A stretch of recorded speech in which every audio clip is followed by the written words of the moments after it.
అదే RTV app వార్తల్ని క్షణాల్లో చదివే అవకాశం ఉంటుంది. ఒక న్యూస్ పేపర్, ఒక టెలివిజన్ ఛానల్ మీ చేతుల్లో ఎప్పుడూ ఉంటాయి. రాష్ట్ర ప్రభుత్వం, కాంగ్రెస్ ప్రభుత్వం అధికారంలోకి మేము వస్తే రైతులకు పెట్టుబడి భరోసాగా 7,500 రూపాయలు ఒక ఎకరానికి ఇస్తానని చెప్పడం జరిగింది.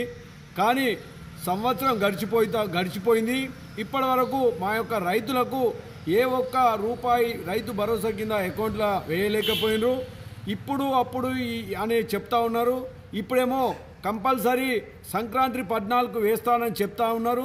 కానీ సంక్రాంతి 14కి వేస్తూ దానికి దరఖాస్తులు 5వ తారీఖు నుంచి 7వ తారీఖు వరకు దరఖాస్తులు చేసుకోవాలని చెప్పి ఈ రాష్ట్ర ప్రభుత్వం పత్రికల ద్వారా, టీవీల ద్వారా మేము వింటూ ఉన్నాం. మేము ఈ ప్రభుత్వాన్ని అడుగుతూ ఉన్నాం, అయ్యా మీరు ఎన్నికల మేనిఫెస్టోలో కానీ మీ ప్రభుత్వం వచ్చిన తర్వాత రైతాంగానికి ప్రతి రైతుకు మీరు పూర్తి స్థాయిలో పెట్టుబడి సాయం 7,500 రూపాయలు ఇస్తానని చెప్పి ఇప్పుడేమో మళ్ళీ దరఖాస్తులు అంటూ ఉన్నారు.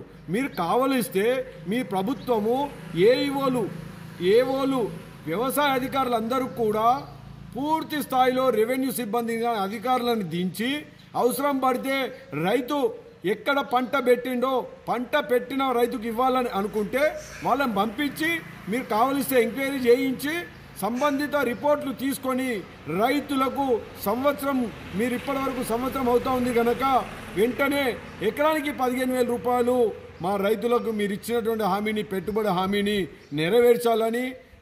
నెరవేర్చాలని మేము డిమాండ్ చేస్తూ ఉన్నాం. ఎందుకోసమంటే మీరు చెప్పిన ప్రకారమే. కానీ మేము దరఖాస్తులు అని చెప్తే ఈ దరఖాస్తులను ఇప్పటికే మేము నాట్లు వేయాలా, వరి నాట్లు వేయాలా, చుట్టూ రెవెన్యూ చుట్టూ కానీ ఏఈఓల చుట్టూ కానీ రైతు వేదికల చుట్టూ తిరగాలన్నా. కనుక ప్రభుత్వం మీరు ఇచ్చిన హామీలను వెంటనే నెరవేర్చాలి. ఎలాంటి దరఖాస్తులు లేకుండా మీరు పండించే పంటలకే ఇస్తామన్నారు కనుక పండించే పంటలకైనా వెంటనే అగ్రికల్చర్ వాళ్ళతో కానీ లేదా రెవెన్యూ సిబ్బందితో కానీ రైతులకు వారి యొక్క సర్వేలు జరిపించి రైతులకు వెంటనే ఎలాంటి ఇబ్బంది లేకుండా మీరు వెంటనే ఇవ్వాలని చెప్పి మేము రైతుగా డిమాండ్ చేస్తాం. రైతు భరోసా అప్లికేషన్ పెట్టుకోవాలా. మా వ్యవసాయ భూమిలోకి వచ్చి ఆ రైతు వ్యవసాయం చేస్తుందా, పంట పండుతుందా, రాళ్ళు ఉన్నాయా, పుట్టలు ఉన్నాయా, గుట్టలు ఉన్నాయా చూసి వాళ్ళు ఇంపేర్ చేసుకొని మాకు రైతు భరోసా ఇవ్వాలి. ఏదో ఒక చెప్పుకుంటే వర్షాకాలం ఇస్తుందా, వర్షాకాలం పోయింది, ఇప్పుడు ఎసుకు వచ్చింది, ఇది పోతుంది, మళ్ళీ అయిపోతుంది, మళ్ళీ సంవత్సరం అవుతుంది.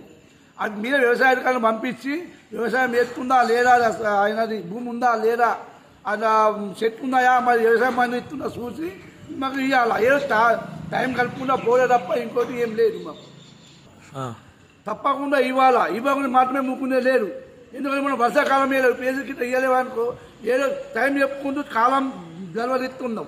ఇంకొక నెల రోజులు ఇస్తాం, ఫిబ్రవరి దాకా. ఫిబ్రవరి సంగతి ఏంటో చూస్తాం రైతుమందరం కలిసి. ఏదైతే రైతు భరోసా పథకం గురించి కొత్తగా మళ్ళీ ఇప్పుడు అప్లై చేసుకోవాలని చెప్పేసి చెప్తున్నారో అది చాలా విడ్డూరంగా ఉంది. ఎందుకంటే గతంలో రైతు బంధు అనే స్కీమ్ ద్వారా గత ప్రభుత్వం ఎలాగైతే ప్రతి రైతుకు ఎవరెవరైతే వ్యవసాయం చేస్తున్నారో వాళ్ళందరికీ రైతు బంధు కింద ఇచ్చినట్లుగానే రైతు భరోసాలో కూడా, కాకపోతే గతంలో ఎకరానికి 5,000 ఇచ్చారు, ఇప్పుడు 7,500 ఇస్తామంటారు కాబట్టి సంతోషం. కానీ ప్రతి ఒక్క రైతుకు ఇంతకుముందు ఎట్లాగైతే బ్యాంక్ ఖాతాలో డబ్బులు పడ్డాయో అదేవిధంగా ఈ ప్రభుత్వం కూడా అదే మాదిరిగా ప్రతి ఎకరానికి 7,500 చొప్పున ఈ యొక్క రైతు భరోసా డబ్బులు విడుదల చేస్తే రైతులందరికీ చాలా ఉపయోగకరంగా ఉంటుంది. అదేవిధంగా పంటలకు ఇప్పుడు ఉన్న పరిస్థితుల్లో ధరలు బాగా ఇబ్బందికరంగా ఉంది కాబట్టి ఏదైతే కేంద్ర ప్రభుత్వం ప్రతి 2 సంవత్సరానికి ఒకసారి ఎట్లయితే మన ఎంఎస్పీ అంటే మినిమం సపోర్ట్ ప్రైస్ ఏ విధంగానైతే పెంచుతుందో అదేవిధంగా ఇప్పుడు ఇక్కడ ఉన్న ప్రభుత్వం కూడా వడ్లకు బోనస్ ఇస్తానని చెప్పి మొన్న పోయిన పంటకు ఇచ్చారు. రాబోయే కాలంలో కూడా అదేవిధంగా ప్రతి పంటకు బోనస్లే కానీ మద్దతు ధరనే కానీ ఖచ్చితంగా పాటించి రైతులని ఆదుకోవాలని చెప్పేసి మేము కోరుకుంటున్నాం. రైతు భరోసా ఏదైతే ఉందో ఎప్పటిలాగే ప్రతి రైతుకు ఎవరైతే వ్యవసాయం చేస్తున్నారో వాళ్ళందరికీ కూడా బ్యాంక్ ఖాతాలను పడే విధంగా చూస్తే బాగుంటుందని ప్రభుత్వానికి మేము విజ్ఞప్తి చేస్తాం. మరిన్ని వీడియోస్ కోసం ఛానల్ ని సబ్స్క్రైబ్ చేయండి. లేటెస్ట్ అప్డేట్స్ కోసం వాట్సాప్ ఛానల్ ని ఫాలో అవ్వండి. ఆ లింక్ డిస్క్రిప్షన్ లో ఉంది.